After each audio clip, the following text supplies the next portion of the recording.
पश्चिम बंगाल में अगले साल होने वाले विधानसभा चुनाव से पहले सुप्रीम कोर्ट ने ममता बनर्जी सरकार को बड़ा झटका दिया है।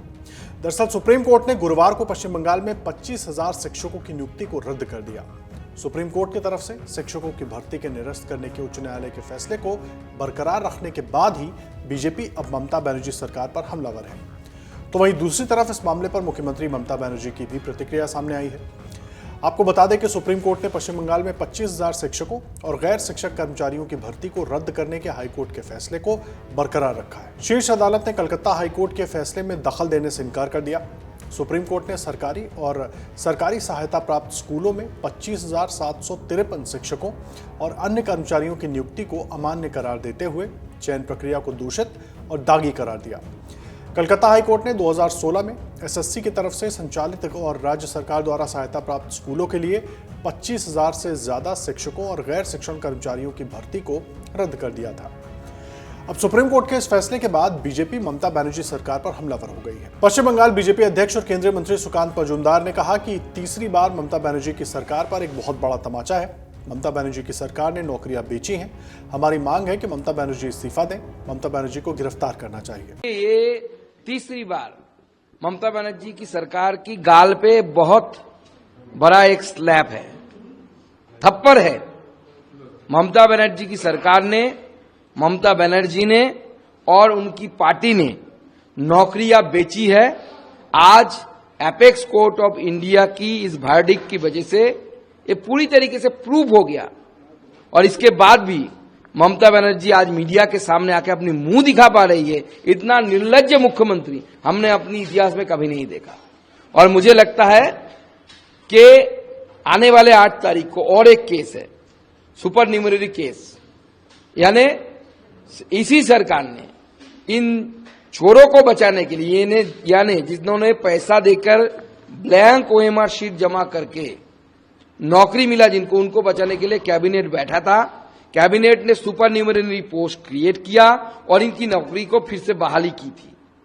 इसलिए उस केस में भी मुझे आशा है कि कोर्ट से राय आएगा, कोर्ट से ऐसा वर्डिक्ट आएगा। और मुख्यमंत्री को हम चाहते हैं कि हमारी डिमांड है कि ममता बनर्जी इस्तीफा दे और उनको अरेस्ट भी करना चाहिए। वहीं पश्चिम बंगाल विधानसभा में विपक्ष के नेता शुभेंदु अधिकारी ने कहा कि पश्चिम बंगाल सरकार और सीएम ममता बनर्जी उन 26,000 लोगों के लिए जिम्मेदार हैं जिन्होंने आज सुप्रीम कोर्ट के फैसले के बाद अपनी नौकरी खो दी है। अभिषेक बैनर्जी की भी इसमें बड़ी भूमिका है। इनिशियली जो जजमेंट आया x justice honourable member of parliament now, उसकी तरफ से 7,000 की करीब इलीगल था। ममता बनर्जी ने डिवीजन बेंच सुप्रीम कोर्ट करके आज फाइनली 26,000 का नौकरी खो दिया। इसके लिए पूरे के पूरा जिम्मेदार बंगाल सरकार है। और ममता बनर्जी का चेयरमैनशिप में 2022 5th में एडिशनल पोस्ट क्रिएशन करने के लिए कैबिनेट के मीटिंग हुआ था। उस मीटिंग में खुद सीएम ने की। इसलिए सीधा आपका इसके लिए जिम्मेदार ममता बनर्जी की सरकार है। और ज्यादा से ज्यादा जो नौकरी सेल हुआ उसमें भतीजा का इन्वॉल्वमेंट है। उनकी भतीजा और उनकी जो टीम कॉकस ये नौकरी बेचने का काम किया। बीजेपी नेता और अभिनेता मिथुन चक्रवर्ती ने कहा कि ये हजारों उम्मीदवारों के लिए एक झटका है, लेकिन इसके लिए केवल टीएमसी सरकार जिम्मेदार है। बदलाव बहुत जरूरी है। देखिए, सत्यमेव जयते, इसीलिए कह रहा हूं कि पहली बात तो सहानुभूति है। अच्छा नहीं लग रहा है इतने सारे लड़के लड़कियों को झटका उनको सबसे ज्यादा लगा है, लेकिन इसके लिए जिम्मेदार सिर्फ ये तृणमूल सरकार है। ओनली ये तृणमूल सरकार इसके लिए जिम्मेदार है। इसलिए मेरा कहना है यूथ को, जब समाज को, कि जितनी जल्दी हो सके इस सरकार से अपने आप को मुक्त करो। अगर भविष्य चाहते हो, अच्छा भविष्य चाहते हो, तो अपने आप को मुक्त करो, क्योंकि बीजेपी एक पार्टी है जो दिशा दिखाएगा। ये सबकी जिम्मेदारी तृणमूल सरकार को लेनी पड़ेगी कि आप बच नहीं सकते इससे। आप नहीं कह सकते कि अब हम क्या करेंगे, कैसे चलाएंगे। You have to look into this because you are running the government. पहली बात तो ये है कि ये हुआ क्यों, ऐसा होना नहीं चाहिए था ना, लेकिन हुआ है। सच्चाई बाहर आ गई सबके सामने। मेरी तो सहानुभूति है उनके साथ जिनके साथ ये फैसला हुआ है, फैसला आया है, लेकिन इसके लिए सिर्फ जिम्मेदार है तृणमूल सरकार। वहीं बीजेपी सांसद संबित पात्रा ने कहा कि ममता बनर्जी और उनकी सरकार ने जिस तरह से पश्चिम बंगाल में भ्रष्टाचार को बढ़ावा दिया है और उसे खुली छूट दी है, उससे आज लाखों लोग प्रभावित हुए हैं। बंगाल की परिस्थिति, बंगाल का भ्रष्टाचार, बंगाल में दीदी की दादागिरी, यह आज पूरे भारतवर्ष में ही नहीं विश्व में लोग देख रहे हैं। अभी ऑक्सफोर्ड में जाके ममता बनर्जी ने कहा कि मैं टाइग्रेस हूं। कोई टाइग्रेस कभी भ्रष्टाचार में लिप्त नहीं होता। कोई टाइग्रेस कभी अपने ही बच्चों का भक्षण नहीं करता है। जो वास्तविक लीडर होता है वो कभी पैसा मार करके भ्रष्टाचार के और करप्शन के माध्यम से अपने ही लोगों को नर्क में नहीं भेजता है, उनका जिंदगी, उनके जीवन को नारकीय नहीं बनाता है।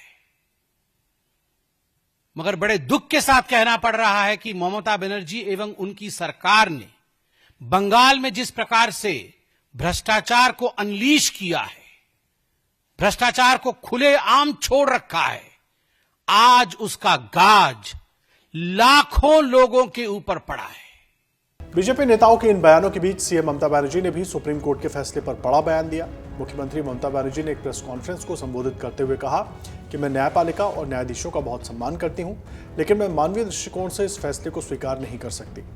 हालांकि उन्होंने इस बात पर जोर दिया कि उनकी सरकार सभी कानूनी विकल्पों पर विचार करते हुए सुप्रीम कोर्ट के फैसले का पालन करेगी। उन्होंने कहा कि हमें फैसले को स्वीकार करना होगा और कानूनी रूप से जो भी संभव हो वो करना होगा। इसके साथ ही उन्होंने बीजेपी पर हमला बोलते हुए पूछा, व्यापम मामले में कितने बीजेपी नेताओं को गिरफ्तार किया गया। उन्होंने सवाल किया कि क्या बीजेपी पश्चिम बंगाल की शिक्षा प्रणाली को ध्वस्त करना चाहती है। मुख्यमंत्री ने कहा कि वो उन लोगों से मिलेंगी जिन्होंने अपनी नौकरी खो दी है। उन्होंने कहा कि मैं उनसे कहूंगी कि वो उम्मीद न खोए। ममता ने कहा कि मैं 7 अप्रैल को नेताजी इंडोर स्टेडियम में उनसे मिलूंगी। मैं मानवीय आधार पर उम्मीदवारों के साथ हूं। इस कदम के लिए अगर बीजेपी मुझे जेल भेजना चाहती है तो वो भेज सकते हैं। अगर आप इसके लिए तैयार हैं तो मुझे पकड़ लें। आपको बता दें कि गुरुवार को एक अहम फैसले में सुप्रीम कोर्ट ने कलकत्ता उच्च न्यायालय के फैसले को बरकरार रखते हुए पश्चिम बंगाल स्कूल सर्विस कमीशन के तहत चयनित हुए 25,753 शिक्षकों और सहयोगी स्टाफ की नियुक्ति को निरस्त कर दिया था। सीजीआई संजीव खन्ना की अध्यक्षता वाली पीठ ने फैसला सुनाते हुए कहा कि हमें हाईकोर्ट के फैसले में हस्तक्षेप करने का कोई वैध आधार या कारण नहीं मिला है। आपको बता दें कि शिक्षक भर्ती घोटाले के मास्टरमाइंड टीएमसी नेता और पूर्व शिक्षा मंत्री पार्थ चैटर्जी हैं। अगर आप ये वीडियो YouTube पर देख रहे हैं तो हमारे चैनल को सब्सक्राइब कर बेल आइकन दबाएं और Facebook पर देख रहे हैं तो हमारे पेज को लाइक करें। 8 मिलियन प्लस सब्सक्राइबर, आपके इस भरोसे के लिए बहुत धन्यवाद।